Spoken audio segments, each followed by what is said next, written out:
अस्सलाम वालेकुम, क्या हाल हैं जी आप सब के। मैं आज बनाने लगी हूँ भिंडी। पाकिस्तानी मार्केट से लाई थी तो मैंने कहा बना लूँ।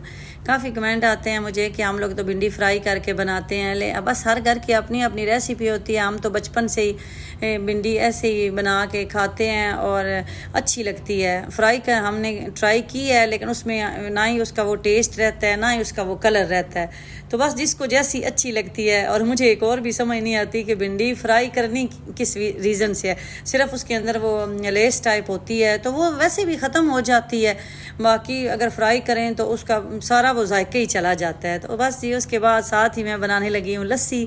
हमदान को भेजा है कि तंदूर से रोटी लेके आएँ। आजकल हम रेस्टोरेंट से रोटी ले रहे हैं, दिन में ज़्यादा गर्मी होती है, तंदूर वाला दे नहीं जाता।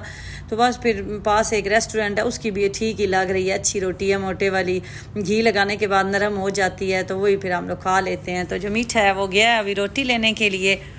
और आज मैं आपके साथ शेयर करूंगी कि एक बिज़नेस ओनर जो होता है वो अपनी फैमिली को यहाँ कैसे बुला सकता है। तो उसके लिए कोई सैलरी मिनिमम नहीं, मैक्सिमम उसकी सैलरी तो होती नहीं, क्योंकि वो बिज़नेस कर रहा होता है। तो उसको सिर्फ उसके ट्रेड लाइसेंस की कापी, जो उसका कंपनी का लाइसेंस होता है वो, और एक मेमोरेंडम जो कि कोर्ट में एक कॉन्ट्रैक्ट होता है वो, पासपोर्ट की कापी, पिक्चर्स जो यहाँ होता है, उसकी एमरेट्स ID, उसका वीज़ा वो साथ लगता है, तो वीज़ा के लिए अप्लाई कर सकता है। इसके अलावा फिर वो बर्थ सर्टिफिकेट अगर हो तो ठीक है, नहीं तो आजकल ID कार्ड भी बन रहे हैं।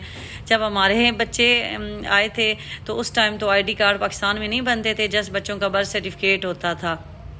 और मैरिज सर्टिफिकेट आपने अटेस्ट करवा के, वो अगर उर्दू में ही हमारे मोस्टली होते हैं तो उनको आपने अरेबिक या इंग्लिश में करवाना होता है। आप कोशिश करें अरेबिक में ना करवाएं, इंग्लिश में करवाएं, ताकि अगर आपको इन फ्यूचर किसी और कंट्री भी मूव करना हो तो आपका वो इंग्लिश वाला चल जाता है, आपको दोबारा इंग्लिश में ट्रांसलेट करवाने की ज़रूरत नहीं होती।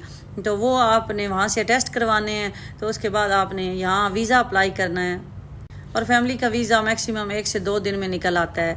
और जो फैमिली का वीज़ा बिज़नेस ओनर के लिए थोड़ा सा मुश्किल है, उसकी रीज़न ये है कि एक तो उनको डिपॉज़िट रखना पड़ता है। जो जॉब करते हैं उनको डिपॉज़िट नहीं रखना पड़ता, उनको वही पे करना पड़ता है जो कि फ़ीसेस होती हैं। जबकि जो बिज़नेस करते हैं उन्होंने जितने फैमिली मेम्बर्स हैं, अगर वाइफ हैं और 3 बच्चे हैं या 4 बच्चे हैं, तो हर बच्चे का वाइफ का अलग-अलग 3000 दिरहम डिपॉज़िट रखना होगा। वो डिपॉज़िट जब उनके वीज़े ख़त्म होंगे 2 साल बाद या 10 साल बाद, जब भी वो जाते हैं तो वो रिफ़ंड करवा सकते हैं। लेकिन एक दफ़ा तो वो उसको ख़र्चा करना पड़ता है सबका।